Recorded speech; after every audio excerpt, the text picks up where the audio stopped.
अहम खबर आपको देंगे। वज़ीर आज़म से पाकिस्तान ब्रॉडकास्टर्स एसोसिएशन के वफ़द की मुलाकात हुई है। मुलाकात का अहवाल लेंगे, फ़हद चौधरी हमें ज्वाइन कर रहे हैं। फ़हद बताइए।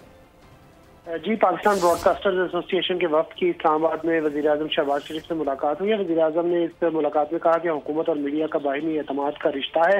हुकूमती पॉलिसियों पर मीडिया की तामीरी तनकीद गवर्नेंस की बेहतरी के लिए बहुत ज़रूरी है और मुल्क में इज़हार राय की मुकम्मल आज़ादी है। हुकूमत मीडिया की रियासत का चौथा सतून होने पर यकीन रखती है। वज़ीर आज़म ने कहा कि मुल्की इस्तेहकाम के बाद पाकिस्तान की तरक्की की रफ्तार 2018 पर जहाँ रोकी गई थी वहीं से दोबारा शुरू हो चुकी है और दोस्त और बरादर ममालिक के इंतहाई मशकूर हैं। उनके ताउन से पाकिस्तान डिफॉल्ट के दहाने से वापस आकर मुआशी तरक्की की तरफ गामजन हुआ है और वज़ीर आज़म ने अपनी हुकूमत की जो कामयाबियां अब तक हासिल की उनके बारे।